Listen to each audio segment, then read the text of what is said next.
Hi everybody, thanks for checking out this tutorial courtesy of your regional assistant team. Today we are going to learn how to fill out a request for reimbursement that you'll later upload into the portal.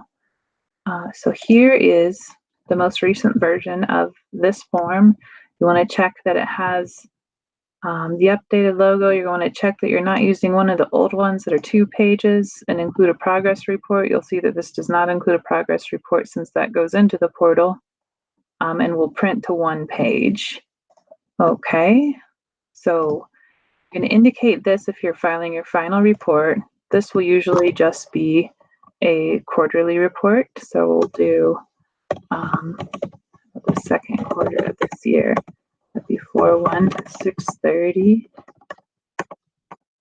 So you'll want to do the grantee and project name. So that could be Town of Sugar City, Police and Fire Building. And then you'll put in your Energy Impact Assistance Fund number. That should be 4 digits, and you can find it on your contract. So we'll say 8555. This will be reimbursement request number 1. So you're going to want to take, and the order is up to you. Some people find it easier to group the invoices if you have different budget line items. Sometimes it's easier to group them by budget. Sometimes it's easier to just do it by date. So we're going to do ABC Engineering. Invoice number 123, and that was from, your invoice number needs to be, or your invoice date needs to be within your contracting period. So say this was from 4/15/19, and you paid it with check number 100, and you paid it on 4/30/19, and it was for $6,500. So we'll work more on budget lines down here, but let's say that this is the engineering line item and you have a construction line item. So a 2 line item contract. Again, you can get this all from your contract. So in these 2 sections, you're going to want to use your pro rata amount. So say that we have funded you 40% of all project costs. And you'll get an introductory email from your regional assistant or your regional manager at the beginning of a project explaining what that pro rata is. You can build in here for future use a formula. So you'll say this equals the total invoice amount and then times 40%. So that'll give you the amount that is being paid with state EIF grant funds or your pro rata amount. And then you can build in another formula here. This equals the total invoice amount less the amount we're paying, and that leaves you with the grantee portion. So we're going to do a construction invoice here. Sugar City Construction. Get all this information off of the invoice itself.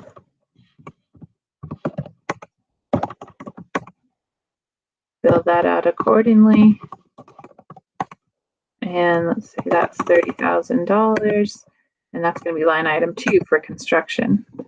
So a neat thing here you can do, if this is the same pro rata amount, you can just tug that down and it'll calculate it automatically for you. Same over here.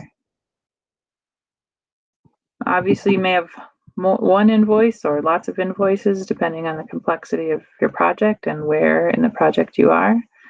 But for your first one, this, in later ones, this will be filled out from the last time you did it. For your first one, you'll want to consult your contract again and find what goes in here. So our first line item may be engineering from your contract. So again, from state contract, Exhibit B, 6.2 project budget, we're going to say that this is $30,000. For this next one, construction, let's say that your total project, this is not the total grant amount or the total grantee amount, this is the total project. So let's say this is going to be 100,000.